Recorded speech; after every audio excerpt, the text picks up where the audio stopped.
శ్రీమన్నారాయణీయం 27వ దశకం కూర్మావతార వర్ణనము.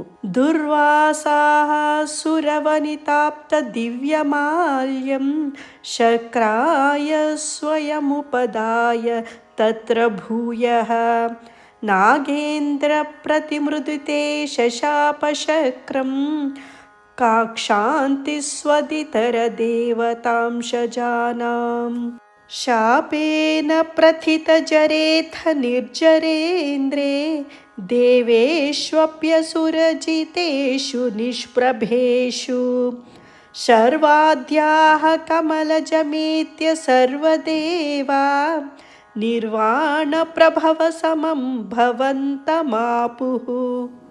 బ్రహ్మాద్యైస్తుతమహిమా చిరం తదానీం ప్రాదుష్యన్ వరదపురః పరేణ ధామ్నా హే దేవాదితిజకులైర్విధాయ సంధిం పీయూషం పరిమథతేతి పర్యశాస్త్వం.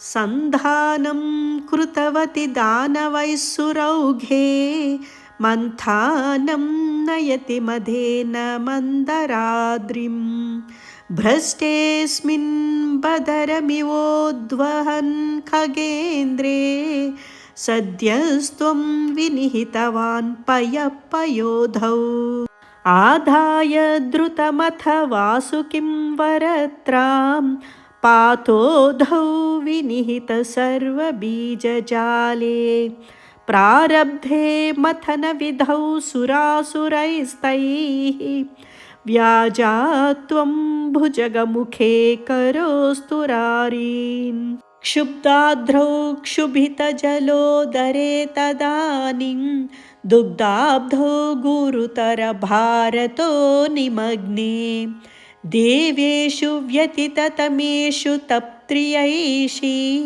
ప్రాణైషీః కమఠతనుం కఠోరపృష్టాం వజ్రాతిస్థిరతరకర్పరేణ విష్ణు విస్తారాత్ పరిగతలక్షయోజనేన అంబోధేః కుహరగతేన వర్ష్మణా త్వం నిర్మగ్నం క్షితిధరనాథమున్నినేథ ఉన్మగ్నే ఝటితి తదా ధరాధరేంద్రే నిర్మేథుర్దృఢమిహ సమ్మదేన సర్వే ఆవిశ్య ద్వితయగణేపి సర్పరాజే వైవశ్యం పరిశమయన్న వివృధస్తాన్ ఉద్దామభ్రమణజవోన్నమద్గిరీంద్రన్యస్తైకస్థిరతరహస్తపङ्कजं त्वाम्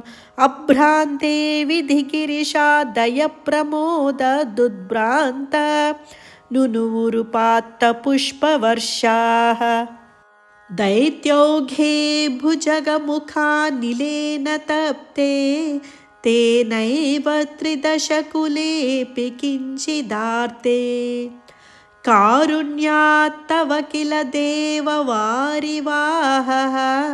प्रावर्षन्नमरगणान् दैत्यसंघान् उद्भ्राम्यद्बहुतिमिनक्रचक्रवाले तत्राब्धौ चिरमथितेऽपि निर्विकारे एकस्त्वं करयुगकृष्टसर्पराजः सम्राजन् పవనపురేశ పాహి రోగాత్. కూర్మావతార వర్ణనము అను 27వ దశకం సమాప్తం.